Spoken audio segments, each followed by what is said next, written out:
Bom dia, irmãos. Então nós vamos, com a ajuda de Deus, hoje, iniciarmos o estudo do Novo Testamento. Só que vai ser uma visão panorâmica. E depois, nos próximos domingos, aí os livros do Novo Testamento vão ser estudados um a um e até subdivididos. Muito bem. Nós tínhamos visto com a irmã Bernadette sobre aquele período de 400 anos de silêncio interbíblico, intertestamentário. Então eu queria mostrar para os irmãos o seguinte: quando nós falamos de Novo Testamento, parece que acabou o Antigo e começou o Novo, e essa lacuna. Então nós vamos ver justamente como um degradê, como as coisas foram se transformando. Então a primeira coisa que eu gostaria de falar para os irmãos é quais são os tipos de revelações que existem. Por exemplo, nós temos a revelação natural, que Deus deixou, até o Salmos 19 fala sobre isso.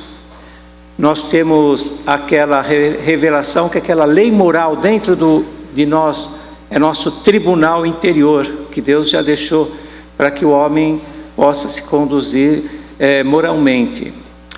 E nós temos a palavra de Deus, e na palavra de Deus nós temos no Antigo Testamento a revelação progressiva. Então, aos poucos, Deus foi como se fosse uma luz que aos poucos ela vai clareando, até chegar na luz maior, e daí não tem mais para onde ir, que é nosso Senhor Jesus Cristo. Então, eu gostaria de falar para os irmãos a respeito também de como Deus ele tem esse projeto. Se nós pegarmos a Bíblia, depois os irmãos podem constatar, nós temos os 3 primeiros livros da Bíblia e nós temos os 3 últimos. É interessante que nos 3 primeiros vai falar sobre a criação, vai falar sobre a queda, o pecado e a expulsão do homem do paraíso. E nos 3 últimos vai falar sobre a nova criação, novos céus, nova terra, ao mesmo tempo a eliminação, não apenas do pecado, mas do próprio adversário, do diabo. Então nós vemos que 3 para início e 3 para conclusão. Nós sabemos então que há um projeto, inclusive no livro na carta aos Efésios, nós percebemos que tudo já está programado por Deus. Então esses 400 anos, na verdade, embora não tenha havido revelações proféticas, mas a continuidade da palavra de Deus, do cumprimento da palavra de Deus estava sendo realizada, certo? Então, por exemplo, se nós formos notar a respeito daquela visão que Deus deu para Daniel, aquela visão daquela estátua nas subdivisões, nós vamos ver que chega uma hora, tem aquela dinastia que é grega, e porque, inclusive, nós temos o Novo Testamento. Por que o Novo Testamento foi escrito em grego? Justamente porque a Grécia ficou um tempo muito grande reinando, ou melhor, o Império grego. Então, a língua grega era como se fosse hoje a língua inglesa. O Novo Testamento, então, ele foi escrito em grego justamente para atingir todos os povos, porque era a língua oficial. Certo? Muito bem. Quando nós vemos a diferença entre o Antigo e o Novo Testamento, nós vamos ver sempre de uma forma não apenas progressiva da revelação, mas como algo muito superior. Por exemplo, nós temos aqui, antes disso, eu quero falar para os irmãos aqui, nós temos 27 livros. Quando ele fala 27 livros do Novo Testamento, 9 autores, é porque não se sabe se aos Hebreus foi quem que escreveu, né? Então, por isso que está aqui como 9 autores, não se sabe, às vezes não é certo, eles não sabem se foi o apóstolo Paulo, se foi Apolo, se foi Barnabé, ninguém sabe quem que escreveu a carta aos Hebreus. Então, nós estamos aqui entre 9 autores, justamente por não saber quem que seria esse autor. Quanto ao paralelo entre o Antigo e o Novo Testamento, vejam bem, nós temos aqui AT-NT, que é Antigo Testamento e Novo Testamento. No Antigo Testamento, Deus se revela na lei santa. No Novo Testamento, Deus se revela no Filho Santo. Aí nós já vemos a superioridade, né? A carta aos Hebreus, o livro aos Hebreus, ele mostra justamente isso, a superioridade do Novo Testamento em relação ao Antigo. Na aliança, nós vemos aqui, a aliança é guardada pela observância da lei de Moisés. No Novo, a aliança é guardada pela observância a Cristo. Quanto ao perdão dos pecados, no Antigo Testamento, o perdão ele é simbolizado no sacrifício de animais. No Novo Testamento, o perdão é oferecido total e gratuitamente no sacrifício de Jesus. Isso aqui é muito importante, esse total e gratuitamente, porque a partir da obra redentora de Cristo, então não há o que nós possamos fazer para ser salvos. Então nós sabemos que nós somos salvos pela fé, pela graça mediante a fé em Jesus Cristo. Nada além disso. Não são as obras que nos salvam, embora os salvos tenham boas obras. Tá? Então é muito importante isso daí, porque, inclusive, eu estava fazendo uma pesquisa, o primeiro livro do Novo Testamento, nas minhas pesquisas eu vi, foi a Epístola de Gálatas. Justamente por quê? Porque era o que estava acontecendo com o povo os judeus que estavam se convertendo. Ao mesmo tempo eles queriam guardar a lei e seguir os ensinamentos de Jesus. É incompatível, não tem como. Por isso que está escrito aqui, o perdão é oferecido total e gratuitamente no sacrifício de Jesus.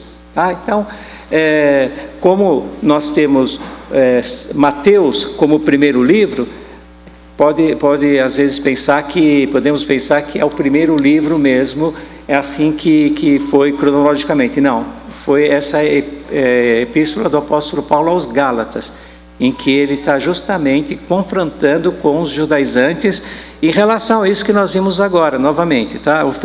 Perdão oferecido total e gratuitamente no sacrifício de Jesus. Muito bem.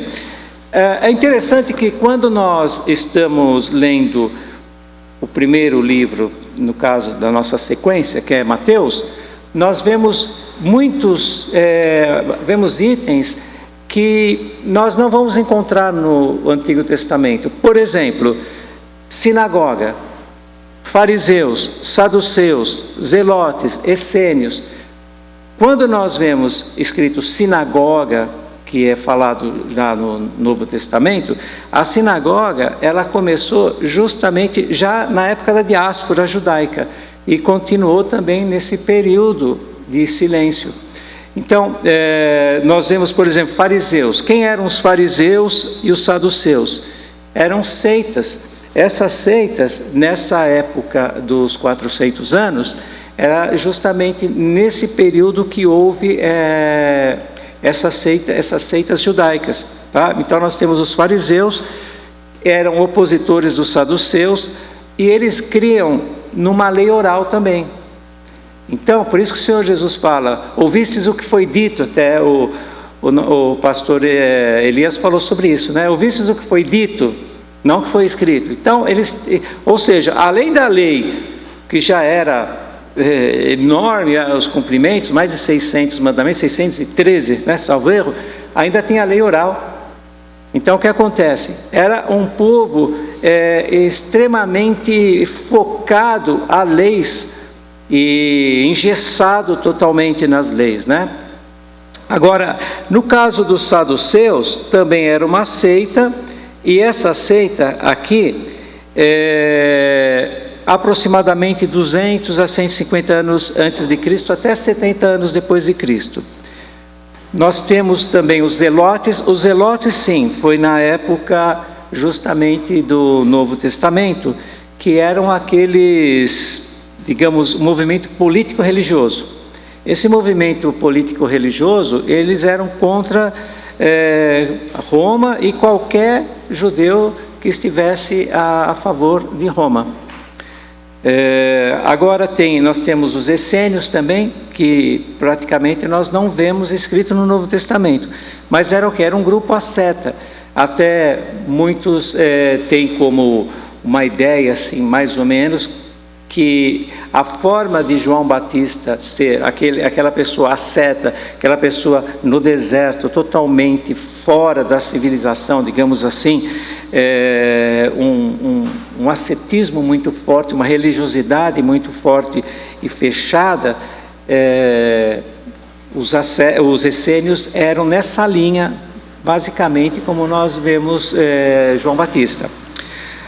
Então, quando nós estamos falando de sinagoga, fariseus, saduceus, como eu disse, já havia nessa época. Ao mesmo tempo, se nós pensarmos naquela estátua, nós sabemos que Deus mostrou para Daniel uma estátua, na época de Nabucodonosor. Essa estátua, ela tinha cabeça de ouro, peito de prata, o tronco de bronze e as pernas de ferro. Então, a cabeça de ouro era o Império Babilônico, o peito de prata, o Medo Persa, de bronze, que era o tronco, justamente o Império Grego, e depois as pernas de ferro, que são os romanos. Então, nessa parte aqui, o tronco que era de bronze, é justamente onde estava o Império Grego, que é na época desse silêncio de 400 anos. Então, o que acontece? Embora Deus não estivesse falando por intermédio dos profetas, ele estava, o quê? Cumprindo as profecias. Muito bem. Agora nós vamos ver o seguinte. Nós temos aqui, deixa eu pegar uma sequência, estou seguindo uma sequência aqui, irmãos, para não fugir do horário. Nós temos uma sequência, e nessa sequência nossa, temos aqui a superioridade do Novo Testamento pela obra redentora de nosso Senhor Jesus Cristo. Antes, como que nós sabemos o que aconteceu nesses 400 anos? Nós temos um livro histórico, 2 livros históricos, que é Macabeus 1 e Macabeus 2. Do ponto de vista histórico, ele é fidedigno. O que nós não podemos é pegá-lo como doutrina, como revelação, algo revelado, como profecia, tá? Mas do ponto de vista histórico, depois, se os irmãos quiserem conhecer esse silêncio de 400 anos, se os irmãos lerem os livros 1º e 2º Macabeus, está lá exatamente do ponto de vista histórico. É um livro bem fidedigno e dá para ter uma noção muito grande desse silêncio profético. Então nós temos aqui, nós sabemos que Moisés, ele estava à frente do povo judeu. Só que no Novo Testamento, nós temos quem? Nosso Senhor Jesus Cristo. Então, se nós tínhamos um sacerdote que era humano, que era falho, que era mortal, agora nós temos um sacerdote que é o verdadeiro Filho de Deus, que é Deus.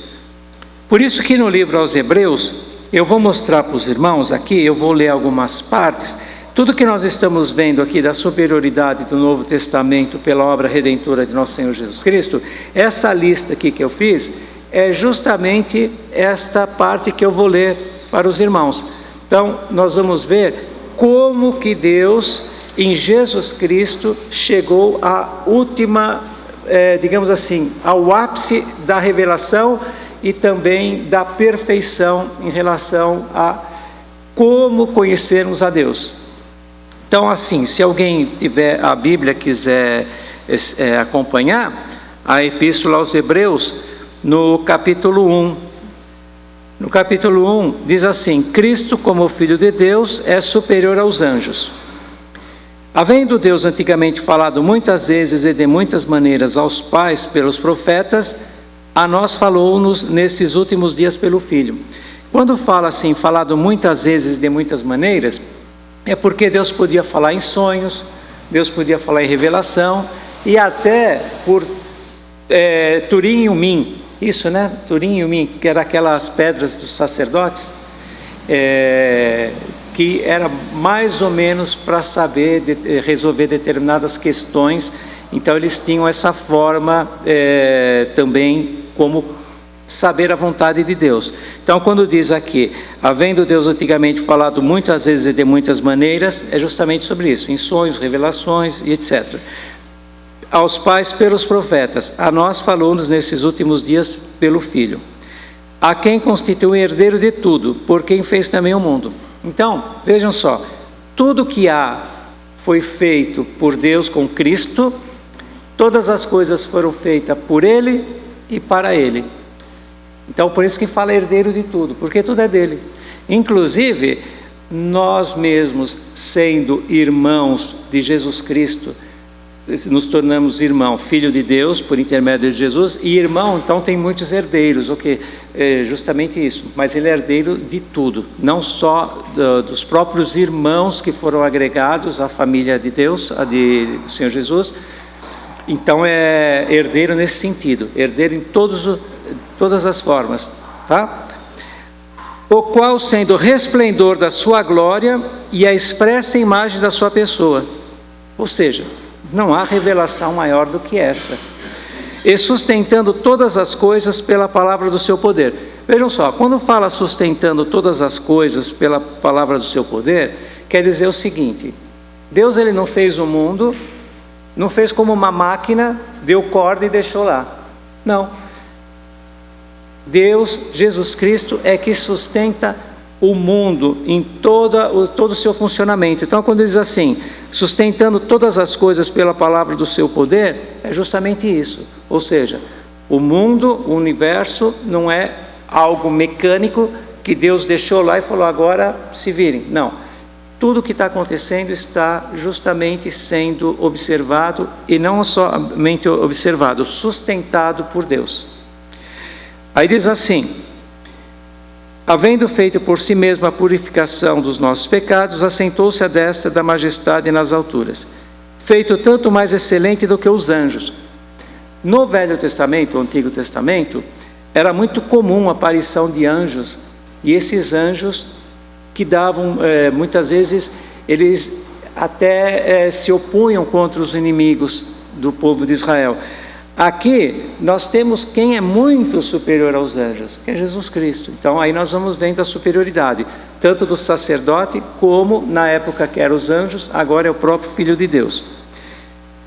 Porque a qual dos anjos disse jamais, tu és meu filho, hoje te gerei, e outra vez, eu lhe serei por pai, e ele me será por filho. Aqui está falando de uns salmos, né, em relação já à profecia de Jesus Cristo. Se nós observarmos aqui no Antigo Testamento, nós vamos perceber que não apenas a profecia sobre o Messias, mas muitas vezes a intervenção de Jesus Cristo no próprio Antigo Testamento. Então, por exemplo, nós vemos lá, quando tem a fornalha de fogo ardente, jogamos 3, tem um lá semelhante ao Filho dos Deuses. Ou seja, de uma forma velada, sempre Deus estava já mostrando a respeito do Messias, a respeito do seu Filho que havia de vir. Então, quando nós temos aqui na segunda olhinha, que diz assim, Jesus Cristo, Messias prometido no Antigo Testamento. É claro que aqui eu pus meia dúzia, irmãos, mas é uma quantidade enorme. E também no Antigo Testamento, como nós dissemos, não é que mudou o antigo para o novo de repente, não, as coisas foram gradativas, tá? Em relação a Jesus Cristo, aqui está escrito, ele seria um ser humano, acompanhe aí, ó, nascido de uma mulher. Aí vocês vão ver aí que em Gênesis 3,15. Depois, ele seria descendente de Abraão. Gênesis 12:3. Ele viria da tribo de Judá. Gênesis 49:10. Ele viria da casa de Davi. Segundo Samuel 7:13. Ele nasceria de uma virgem. Isaías 7:13 e 14. Ele nasceria em Belém. Miqueias 5:2. Ou seja, quando nós entramos no Novo Testamento, automaticamente nós estamos tendo o quê? O cumprimento das profecias. Como eu disse para os irmãos, da mesma forma que aquele silêncio profético, houve o cumprimento das profecias, só que aqui o cumprimento das profecias estava acontecendo naquele momento, em Jesus Cristo. Só para continuar um pouquinho a respeito aqui do livro dos Hebreus, aí diz assim: e quando outra vez introduz no mundo o primogênito, diz, e todos os anjos de Deus o adorem. Ou seja, já havia uma profecia a respeito desse primogênito que havia de vir, e que todos os anjos de Deus o adorem. Então nós vemos que nenhum anjo pode ser adorado. Não há adoração para anjos. E nós vemos que em Jesus Cristo, muitas vezes ele era adorado. As pessoas chegavam, ele se prostravam, adoravam. E por que ele aceitava aquela adoração? Porque ele é Deus. Tá? Então nós temos que nos lembrarmos a respeito, como nós vimos, né? Deus triuno, que é Pai, Filho e Espírito Santo. Uma essência, 3 pessoas distintas. Tá? É interessante nós observarmos isso, porque existem algumas seitas que pensam que o Espírito Santo é uma energia, uma força ativa. Não, o Espírito Santo é uma pessoa. E depois, mais para frente, quando nós estivermos estudando os livros do Novo Testamento, nós vamos ver isso. Então existem 3 pessoas distintas, um só Deus, uma só essência. Tá? Continuando aqui, deixa eu pular umas partes. Logo no 2º capítulo, ele diz assim: Cristo, como Filho do Homem, superior aos anjos, é o sumo sacerdote idôneo e compassivo. Então, os sacerdotes, além de ser sacerdote, ser um ser humano, também cheio de fraquezas, ele tinha que oferecer para o povo, mas para si mesmo, porque ele também tinha pecados. Ao mesmo tempo, tinha que ser sempre repetido esses sacrifícios. Por quê? Porque eram simplesmente simbolizava o que ia acontecer em Jesus Cristo. Quando veio Jesus Cristo, ele, como sumo sacerdote perfeito, ofereceu-se uma vez só e não precisa mais ficar oferecendo-se a si mesmo, a si próprio, porque o seu sacrifício, a sua oferta foi perfeita. Tá? É interessante que em Jesus Cristo nós vemos o cumprimento dele como o sumo sacerdote, ao mesmo tempo ele é a oferta. É uma oferta perfeita, que foi como o Cordeiro de Deus, ao mesmo tempo é o sumo sacerdote, e também a máxima revelação de Deus. Às vezes vocês podem estar falando, ele está falando muito de Jesus Cristo e aqui o foco é o Novo Testamento. Sim, mas eu estou dizendo o seguinte: nós estamos primeiro comparando a excelência do Novo Testamento em relação ao Antigo Testamento. Tanto é que com Jesus Cristo houve uma luz tão grande em relação a Deus e a sua obra, que muitos judeus até hoje não creem em Jesus Cristo. Por quê? Porque a obra ela é tão sublime e ela é de revelação. E o ser humano, por si só, ele não consegue entender a obra de Deus, se não for pelo próprio Espírito de Deus. Tá? Então, voltando aqui no capítulo 2, portanto, convém nos atentar com mais diligência para as coisas que já temos ouvido, para que em tempo algum nos desviemos dela. Porque se a palavra falada pelos anjos permaneceu firme, e toda transgressão e desobediência recebeu a justa retribuição, como escaparemos nós, se não atentarmos para uma tão grande salvação, a qual, começando a ser anunciada pelo Senhor, foi-nos depois confirmada pelos que a ouviram. Ou seja, se a lei veio por Moisés e por intermédio também dos anjos, a superioridade agora veio em Jesus Cristo. Quanto aos livros, irmãos, que depois eles vão ser estudados, olhem aí nos livros do Novo Testamento. Nós temos uma lista aqui. Então nós temos os Evangelhos, Mateus, Marcos, Lucas e João. Uma coisa importante é nós entendermos que, na verdade, nós não temos 4 evangelhos. Nós temos um evangelho, que é o Evangelho de Jesus Cristo, contado por Mateus, por Marcos, por Lucas e por João. Tá? Aí nós vamos ver que Mateus, Marcos e Lucas são sinópticos, ou seja, eles basicamente têm os mesmos fatos, os relatos. Existe alguma diferença entre um e outro, mas no Evangelho escrito por João nós vamos ver uma diferença muito grande. Inclusive, João era aquele que se recostava ao peito de Jesus. Havia uma proximidade muito grande. Então, para ele também foi dada uma revelação muito superior, que basicamente os outros evangelhos estão contando fatos, estão contando a vida. Não é uma biografia e não tem uma sequência. Tá? Então, no evangelho não há essa preocupação em termos cronológicos. Por isso que muitas vezes nós vemos num evangelho acontecer algo que no outro, se for ver em relação à sequência, não bate, porque a intenção deles não era cronológica, mas simplesmente contar os fatos. Tá? Aí nós temos históricos, Atos dos Apóstolos. Aliás, esse Atos dos Apóstolos, irmãos, é um livro fantástico e com um rigor extremamente histórico. Extremamente histórico.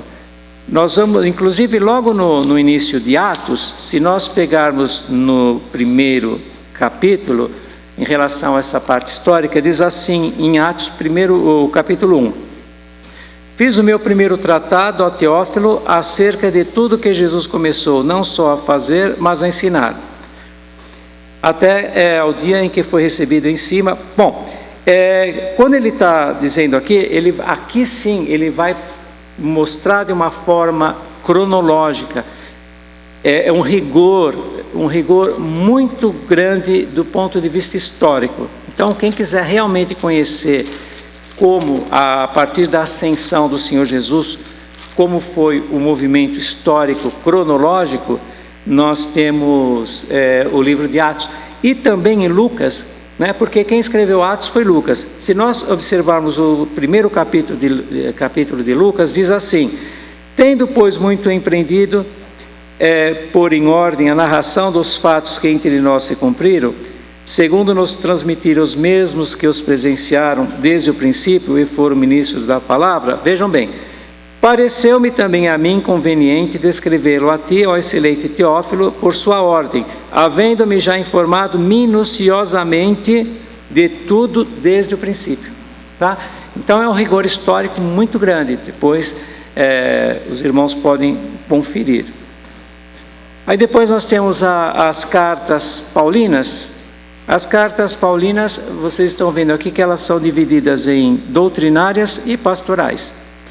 No caso das doutrinárias, são aquelas epístolas que Paulo enviava às igrejas, justamente porque Paulo ele visitava as igrejas, algumas igrejas, plantava algumas igrejas, e depois, automaticamente, deixava alguém para tomar conta desta igreja, mas durante o percurso, os dias que se passavam, ia havendo vários problemas, e até muitas vezes heresias. Então, o que Paulo fazia? Ele escrevia essas cartas, mandando essas igrejas para que fosse restabelecido a ordem e a disciplina, principalmente a doutrina. Tá? Nas cartas paulinas pastorais, nós temos aqui 1 e 2 Timóteo, Tito e Filemão. No caso das pastorais, quanto a 1 Timóteo e Tito, eram ministros da palavra de Deus. Por isso que são cartas paulinas pastorais, que estava ensinando-os como realmente estar à frente de uma igreja, qual que é o comportamento, qual que seria a forma de vida, né? Como uma pessoa que está, um ministro da palavra de Deus tem que se comportar. Claro que o nosso exemplo é Cristo, mas também o ministro, ele tem que ser exemplo para a igreja. Então Paulo, ele ia admoestando e ensinando, por isso são cartas pastorais. Depois nós temos as cartas gerais, né? Hebreus, Tiago, 1º e 2º Pedro, 1º, 2º e 3º João e Judas. Os proféticos, Apocalipse de João. Na carta aos Romanos, irmãos, nós temos algo assim, se nós realmente quisermos entender profundamente a doutrina cristã de salvação, de redenção, é um tratado. O livro aos Romanos, eu diria que não seria um livro para ser apenas lido, mas estudado até durante um período muito grande, porque é uma excelência em termos de conhecimento a respeito da doutrina cristã.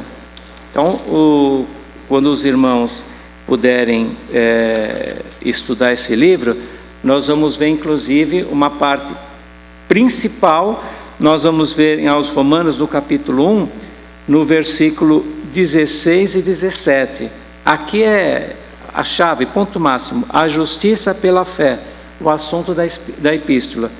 Aí ele diz assim, no versículo 16 e 17: porque não me envergonho do evangelho de Cristo, pois é o poder de Deus para a salvação de todo aquele que crê, primeiro do judeu e também do grego, porque nele se descobre a justiça de Deus de fé em fé, como está escrito, mas o justo viverá da fé. Aí por que fala assim, não me envergonho do evangelho? Ora, vejam bem, humanamente falando, quem que era Cristo, humanamente falando? Muitos podiam pensar que alguém que veio e pensava-se que ia resolver o problema em relação ao Império Romano e a libertar dos romanos. Ao mesmo tempo, ele foi humilhado, foi morto na cruz. Então, um escândalo mesmo, né?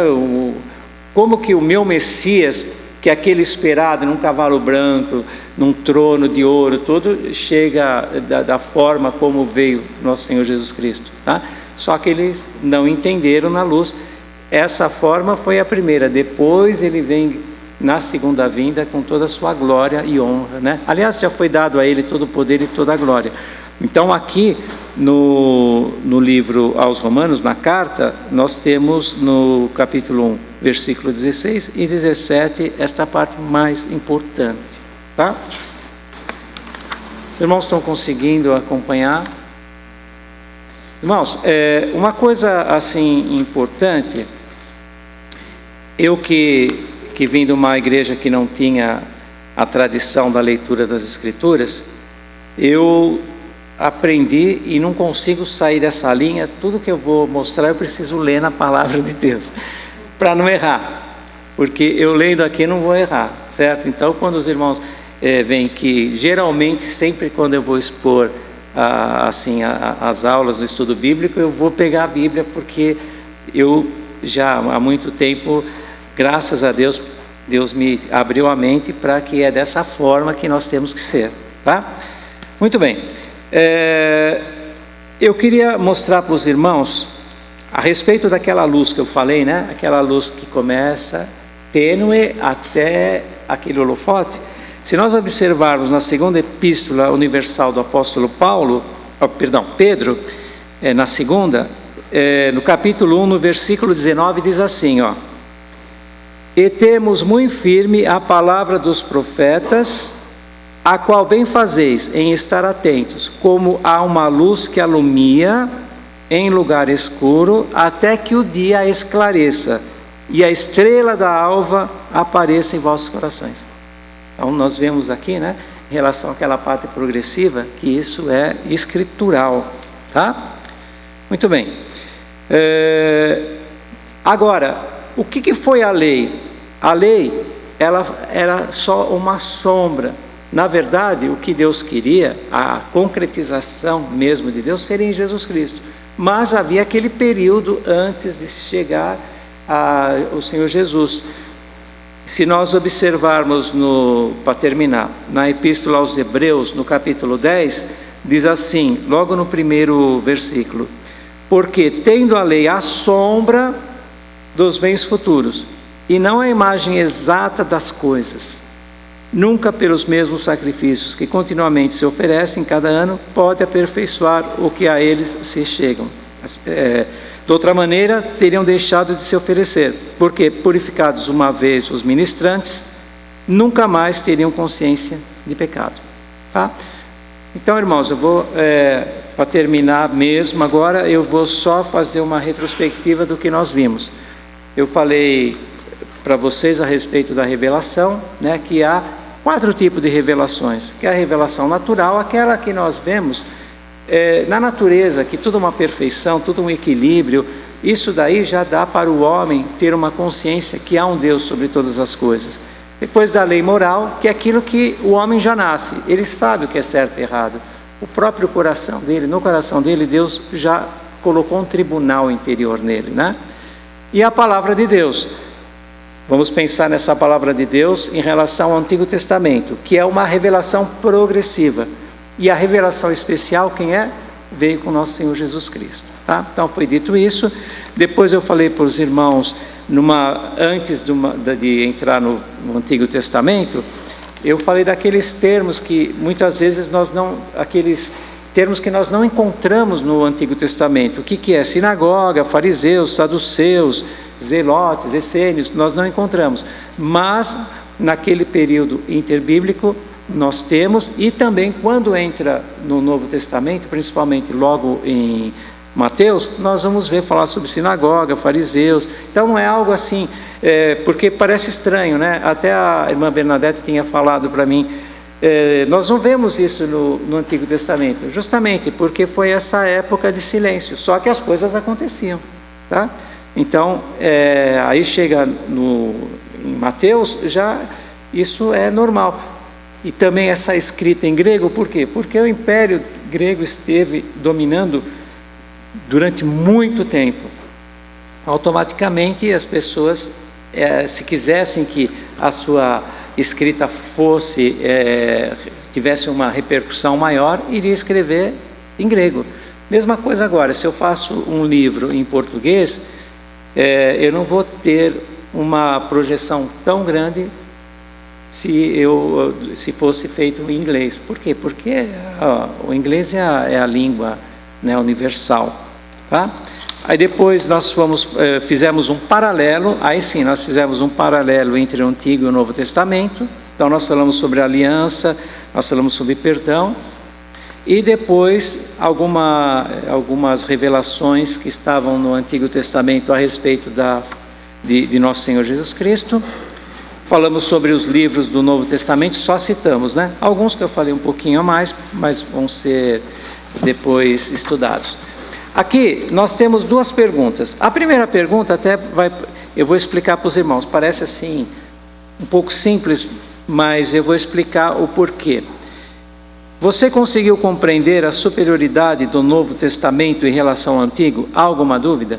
Então, na hora que nós nos reunirmos, eu achei conveniente, né, nós, de novo, falar a respeito de tudo que foi dito, para que realmente nós entendamos essa progressão, tá?